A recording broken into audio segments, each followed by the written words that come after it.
আমার দিনগুলো এমন যাচ্ছে যে শীতের পিঠা বানিয়েছি কবে, ভিডিও করলাম কবে, আর আপলোড করতেছি কবে। হায় রে আল্লাহ, শীতের পিঠার স্বাদ চলে যাচ্ছে, শীত চলে যাচ্ছে, জানুয়ারি মাসও চলে যাচ্ছে, কিন্তু আমার আর পিঠা আপলোড করা হয়ে ওঠে না। আসসালামু আলাইকুম দর্শক, স্বাগতম জানাচ্ছি শখের রান্নায় নতুনত্বের ছোঁয়ায় রূপকথার অন্তহীন শৈশবে। আজকে নিয়ে এসেছি পিঠার একটি দারুণ পারফেক্ট চালের গুঁড়ি দিয়ে কিভাবে পিঠা তৈরি করে ঠিক এরকম ফুলকো ফুলকো পিঠা পাওয়া যায় তার রেসিপিটাই আজকে আপনাদের বলে দিব। তো প্রথমেই শুকনো গুঁড়িটাকে অবশ্যই ভালো করে চেলে নিতে হবে। কারণ চেলে নিতে হবে কেন, তার ফলাফল আপনারা দেখতেই পাচ্ছেন। চালের গুঁড়িতে বিভিন্ন ধরনের এরকম ময়লা থাকতে পারে, যেটা চালের গুঁড়িটাকে খুবই হার্মফুল করে তুলবে, আপনার খেতেও মজা লাগবে না এবং পিঠাটাকে ফুলকো হতে খুবই ক্ষতি করবে।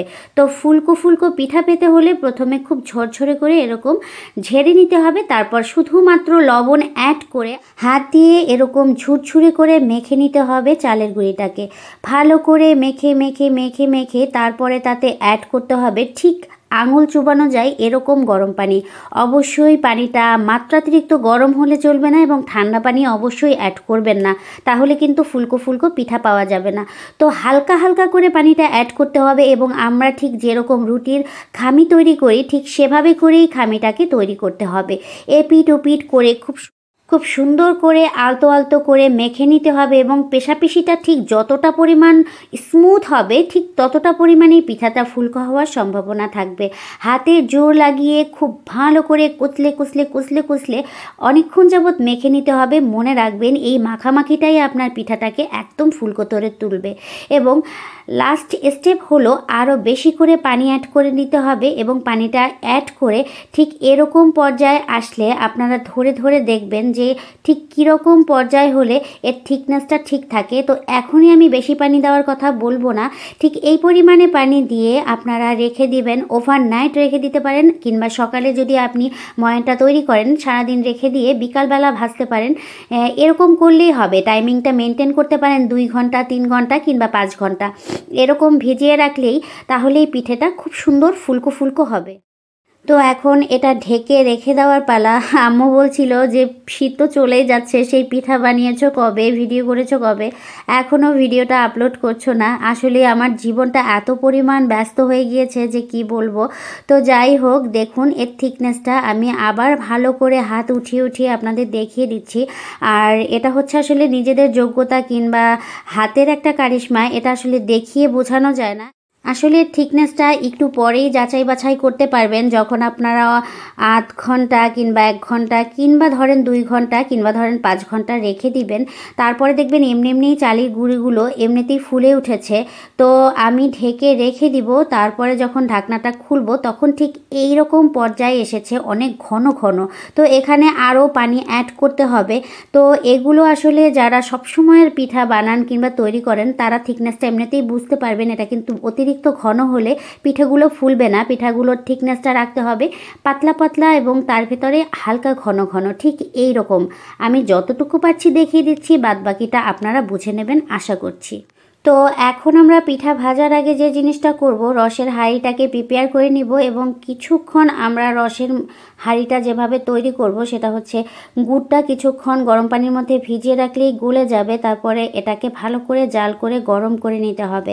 তারপর আমাদের পিঠা ভাজাভাজির পালা এবং পিঠা ভাজাভাজি দেখে আপনারা নিশ্চয়ই বুঝতে পারছেন রূপকথা কি পরিমাণে এনজয় করছে ব্যাপারটা। আসলে পিঠা পার্বণ এমন উৎসব, যে উৎসবে বাচ্চারাই সব থেকে বেশি আনন্দ পায়। ওরা খাক বা না খাক, ওদের আনন্দটা থাকে ভরপুর।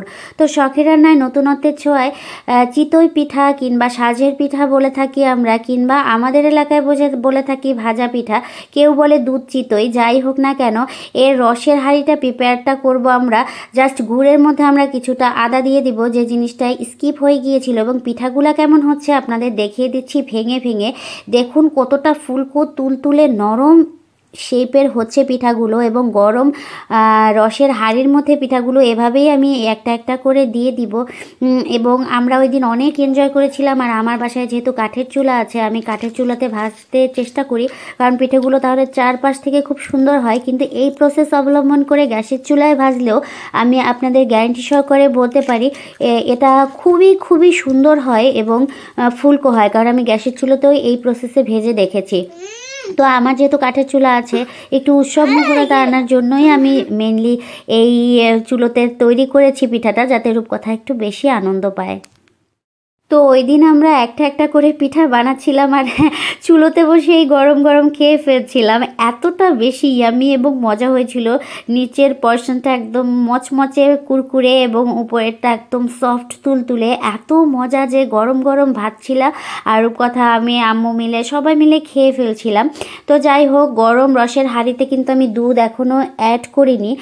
তো গরম রসের হাঁড়িতে যেটা করতে হবে, প্রথম আদা এবং যে জিনিসটা ওটাকে কি বলে, মানে আদা এবং গুড়, এটাকে খুব ভালো করে জাল করে নিয়ে ওই গরম হাঁড়িটা কিন্তু বন্ধ করে দিয়েছি এবং তার ভেতরেই পিঠাগুলো ছাড়তে শুরু করেছি। কারণ দুধ আগে অ্যাড করিনি, কারণ এটা কিন্তু একটা ছেড়ে দেয়, ছানা ছানা কেটে দেয়। তো এই কারণেই কিন্তু আমি দুধ অ্যাড করিনি, দুধটা আমি একদম লাস্টে অ্যাড করব।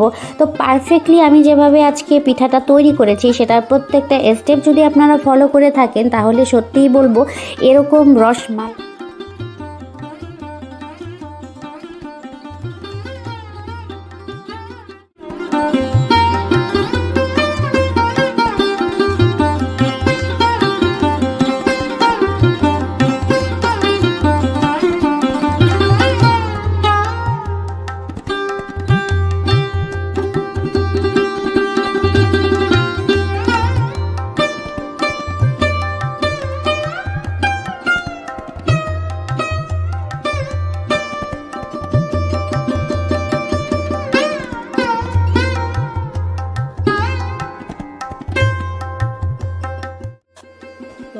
সফট সফট ফুলকো ফুলকো পিঠা আপনাদের কাছে কেমন লাগছে? আসলেই খুবই ভালো লাগছিল আমার। আমি উৎসব মুখরতায় শৈশবের এই যে শখের রান্নায় নতুনত্বের ছোঁয়ায় আজকে যে পিঠাগুলো আপনাদের বানিয়ে দেখালাম, এটা আমি বছরের পর বছর ঠিক এই স্টেপ ফলো করে বানিয়ে আসছি এবং এটা খুবই ভালো খেতে হয়। এটা আপনারা ভর্তা কিংবা যে কোনো আইটেমের সাথেই খেয়ে ফেলতে পারেন। তো আমরা খুব ভালো করে একটার পর একটা পিঠা ভেজে নিচ্ছিলাম আর খুব আনন্দ করছিলাম, আর আনন্দটাই আপনাদের মাঝে শেয়ার করছিলাম।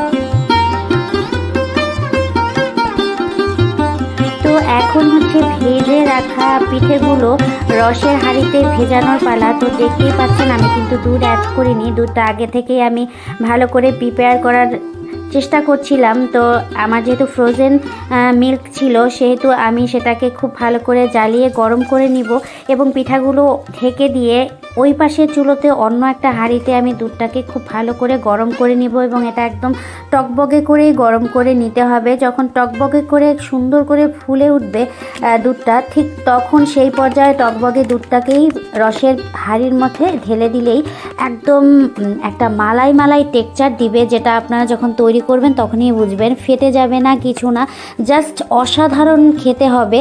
আপনাদের আমি একদম গ্যারান্টি সহকারে বলতে পারবো।